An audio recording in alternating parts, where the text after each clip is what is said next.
കൊട്ടാരക്കരയിൽ നമ്മൾ പണിതുകൊണ്ടിരിക്കുന്ന ഒരു വീടിൻ്റെ ട്രസ് വർക്കാണ്. സെക്കൻഡ് ഫ്ലോറിൽ റൂഫ് ലെവലിലാണ് ഈ ട്രസ് വർക്ക് ചെയ്യുന്നത്. ഇപ്പോൾ സ്ലോപ്പ് റൂഫായിട്ടുള്ളൊരു എലിവേഷനാണ് ഇതിന് വരുന്നത്. അപ്പോൾ അതുകൊണ്ട് തന്നെ ഇത് ചെയ്തിരിക്കുന്ന രീതി എന്ന് പറഞ്ഞത് നമ്മളിത് എൻഡ് വരുന്നിടത്തെല്ലാം കോൺക്രീറ്റ് സ്ലാബ് തന്നെയാണ് ഈ ചെയ്തിരിക്കുന്നത്.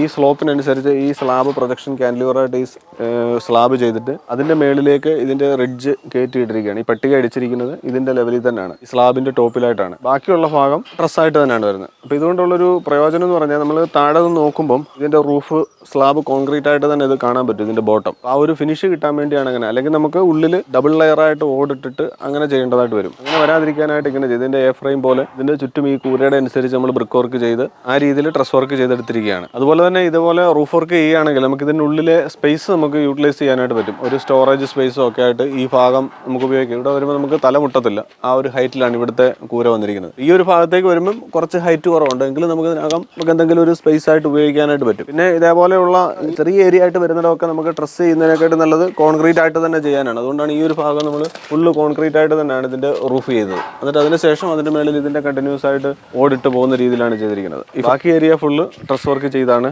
ഓടിടുന്നത്. ഈ ഒരു ടൈപ്പിലുള്ള സെറാമിക് ഓടാണ് നമ്മൾ ഇവിടെ ഇടാനായിട്ട് ഉദ്ദേശിക്കുന്നത്. അപ്പോൾ ഇതേപോലെ നമ്മൾ ഈ പട്ടികയിലേക്ക് പിടിപ്പിച്ചിട്ട് ഇതിപ്പം കോൺക്രീറ്റ് ആണി ചെയ്യുകയോ അല്ലെങ്കിൽ ഇതിൽ സ്ക്രൂ ചെയ്തോ വേണമെങ്കിൽ ഇതിൽ പിടിപ്പിക്കാം. ആ രീതിയിലാണ് ഇത് സെറ്റ് ചെയ്യുന്നത്. ഇപ്പോൾ ചെയ്യുന്നതിന് മുമ്പ് തന്നെ ഈ ഓടൊരു സാമ്പിൾ എടുത്ത് വെക്കുകയാണെങ്കിൽ നമുക്ക് കറക്റ്റായിട്ട് അതിനനുസരിച്ച് ഈ പട്ടിക ചെയ്യാനായിട്ട് പറ്റും.